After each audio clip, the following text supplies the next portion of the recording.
Alors bonsoir, et Rev Tov à tous et toutes. On continue le Tanya. Dans la joie et la bonne humeur. Yeah! Arriba, arriba, arriba! Voilà. Et pour tous ceux qui veulent savoir mon avis sur les événements guerriers actuels de ce qui se passe dans le monde, Ah ouais, c'est...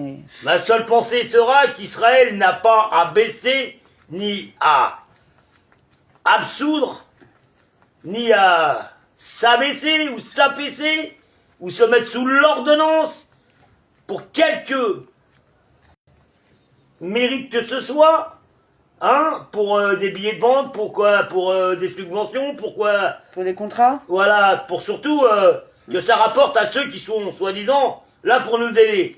Donc moi, ma seule pensée, elle est que Israël n'a pas vocation à se soumettre à qui que ce soit, si ce n'est qu'à Dieu. À bon entendeur, voilà, et on va reprendre la lecture directe Amen, ve amen. dans le calme et la joie et la sérénité. Amen, c'est là. Alors, I'm not sure I understand. excusez-nous. Ouais, bah, Doesn't immediately Excusez-nous. moi non plus, je comprends pas qu'est-ce qu'il va foutre sur mon téléphone du con. À savoir que maintenant, vos applications, du moins vos fonds d'écran, maintenant, ils vont vous les faire payer.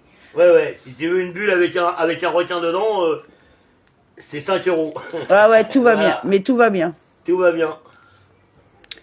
Alors, 28 Sivan, 5785, Shahar, Ehud, Vea Emouna, chapitre 9. Par rapport à Dieu, en revanche, le degré d'Orma, qui est le début de la pensée, est son commencement. Et pour lui, l'étape finale de l'action. Ce qui veut dire que par rapport à Dieu, Orma est considérée comme si elle était la qualité et le degré de l'action. Ainsi qu'il est dit, tu les as tous faits avec sagesse. A priori, un verbe comme concevoir semblerait plus approprié à la notion de sagesse. Tu les as tous conçus avec sagesse. Pourquoi le verset choisit-il ici le verbe faire, qui dénote l'action physique? Cela veut dire qu'en fait que la sagesse rapportée à Dieu est à la mesure de la vitalité présente dans l'action physique et matérielle par rapport à la vitalité de la sagesse, qui est le commencement et la source de vitalité chez l'humain et toutes les créatures matérielles. La vitalité présente dans l'action physique, quant à elle, est comme rien par rapport à la vitalité présente dans les lettres de la parole, laquelle n'est comme rien par rapport à la vitalité dans les lettres de la pensée, qui à son tour est comme rien par rapport à la vitalité et à la qualité des émotions desquelles cette pensée a émané. Comme expliqué au chapitre précédent, les lettres de la pensée sont toujours suscitées par une émotion, laquelle constitue la vie de cette pensée.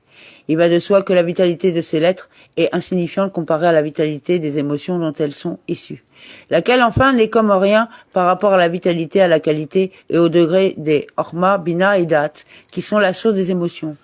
Ainsi, en partant de l'action jusqu'au point culminant de Orma, la sagesse, on distingue 5 degrés, chacun d'entre eux étant insignifiant comparé au degré qui le précède.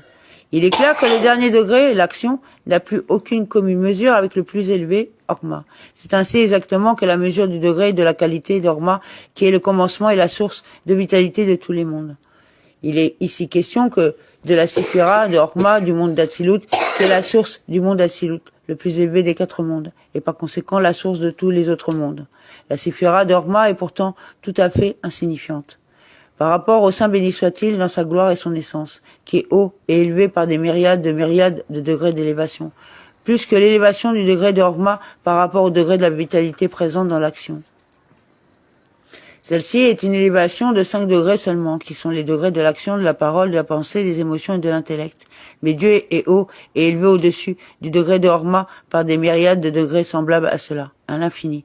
Pourquoi alors ainsi assimiler Orma à l'action physique relativement à Dieu si la transcendance divine échappe radicalement à ces comparaisons? On attend vos réponses dans les commentaires. Non, ça finit par une question.